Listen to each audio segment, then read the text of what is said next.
Has anybody seen the movie Single White Female? So you can imagine how I must have felt this morning when I came in and saw Merritt, after only a few weeks of working together, had shaved his head. So I figured what would be a good idea would be I'd start wearing a lab coat, and we'd be almost like twins. You know, before long you won't even be able to tell us apart. Actually, the lab coat really demonstrates a great example of how closely the business model and clinical model tie together. And so that's a big part of what we talk about in the mentor program from the business model standpoint. I'm going to take this off because it's a little bit long. I think Christy said I look like a Austrian chef. So I'm gonna go ahead and pull that off for now. But how many people in the room here, prior to getting their physical therapy degree, or in addition to their physical occupational therapy degree, how many of you have a business degree in addition? Raise your hands. How many? 2 people. Okay. So 2 out of 50. So that's, what's the math on that? 4%.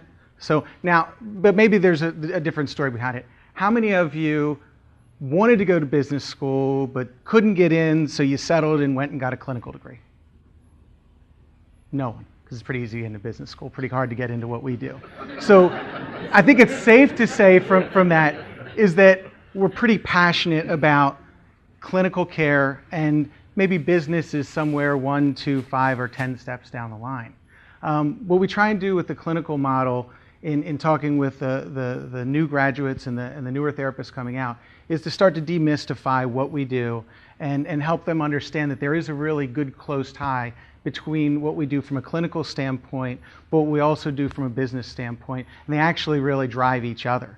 I'm very passionate about the business model, in large part because I'm passionate about the clinical side, seeing firsthand as a treating clinician the incredible results that we get with patients and how we not just get great results, but we change people's lives. And you guys see that every day.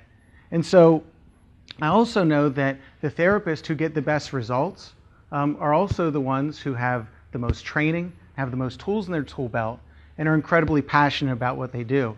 You take a Hannah, who's guarding the door back there, came out as a new graduate, residency trained, fellowship trained, OCS, ASTM certified, dry needling certified. There's probably a few more, but that's probably enough to talk about for right now.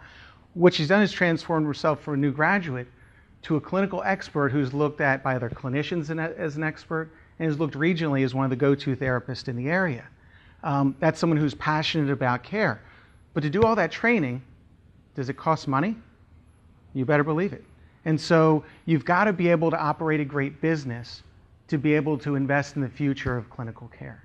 And so that's why, one of the reasons we see the business model tied so closely together. This all sounds pretty self-explanatory. You say, well, of course, Troy, we understand that. But there's a disconnect between understanding it and sometimes the actual practice of it, because it's not right in front of your mind. And some of the terms that we use in the business side are foreign to you. Again, I think we established that 4% of us have business backgrounds. So if we know that, then we say, well, there's probably some work we've got to do on the front end to make sure we have a good understanding of what the simple business principles are, because there's not many of them, but there's a few, and if you understand them, it helps you do better from a business standpoint, but believe it or not, it actually ties in really close to what we do from a clinical standpoint. So we take an example of what we might do in the business model mentor program is we talk about net rate per visit. So first, can anybody define what net rate per visit is or net revenue per visit? Someone? You guys need to come to the next mentor program. It's what? The amount of money we receive after writing. Yeah, so net rate per visit is how much we get paid per visit. Okay, so it's what we get paid. Is that an important thing to know? I mean, that's our time, how much time we spend with the patient, and how much we're getting paid for that time. So then the question comes is, okay, what impacts what are the things that impact what we get paid per visit? This is the participatory portion. But payer mix, excellent. So some payers pay better than others. So payer mix is an important factor in it.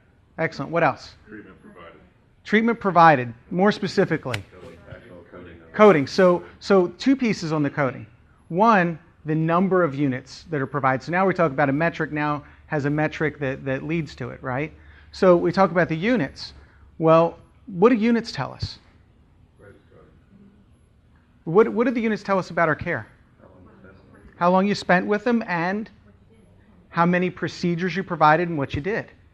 So again, we talk about a dollar metric is really driven by our clinical care and what we do. So it tells us how much time we spend, but what else does it tell us? What else drives net rate with those units? The types of treatments. So if we think about the evidence-based units, what type of units, are more clinically beneficial? Are they the passive modalities or are they the exercises and manual therapy? Exercise and manual therapy, excellent. So if we know that, what we also know is what reimburses us better? The evidence-based units, the exercise manual therapy versus the passive modalities. What else impacts what we get paid per visit? Excellent. Thank you, Jason. So authorizations. So, and what impacts authorizations? Sometimes making sure we get the front-end authorization. What else can impact whether we get paid on a claim or not? Documentation. So again, all that's tied right in. And then the back-end business processes to make sure we're doing all the things on the, from getting a clean claim out the door to making sure all the contracting is done with the payer. There's lots of pieces in that. But what you get is that there's a lot of factors that go into our net rate per visit, and understanding them helps you be able to drive things like your payer mix and going after payers that pay better, making sure you're doing the right types of treatments, which is important clinically, but also drives good business practice and the best reimbursement for the service that we do. Because one of the things that I think we have a challenge as a profession is we don't value what we do as well as we can. I think we have incredible value, and I thoroughly believe in the value of therapy and the results that we get.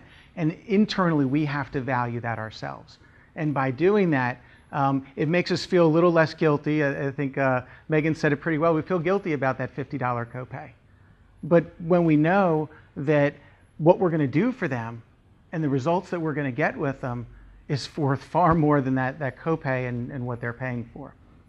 So when we go back and we step back and we look at the mentor program and talk about the things that we go over, it's things like net rate per visit, but it's also defining what evidence-based units are and why we use them and why they're important. Things like duration of care and what the right duration is. And I think, said it really well, it can vary. And it's there is no right number, but what we know is there's the right result. And so we talk a lot about the business side of it, but we also give the clinical background why each of those is so important, because they really are closely tied together. When we step back and we ask ourselves, from a company standpoint, why did we add the mentor program, the business model into the mentor program? I think it all goes back to our values.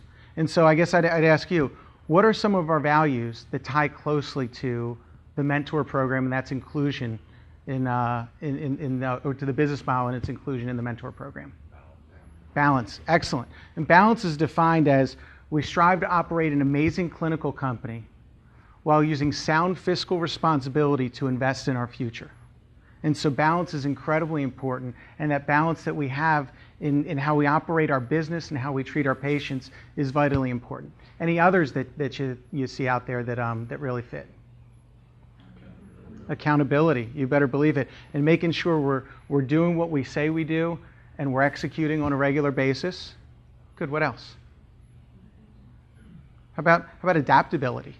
Are we in an ever-changing healthcare environment? And when we have to adapt things like, what's the new thing we adapted to and we did this year? Residency program, all right? How about a few years ago, we started with outcomes, with web outcomes, first the boat, now web outcomes. That's adapting to the changes. And there's going to be things that come in the future that we'll do also. Good, any others? Investment. And again, that's investing in our most valuable resources, and those are the people in this room and throughout our company, and making sure that we're continuing to be the best at what we do. And the last one I would put out there would be teamwork, because no successful business model happens by an individual, it happens by a team. And so I'm honored to be a part of the team, and thank you for letting me present here at Senior Therapist University.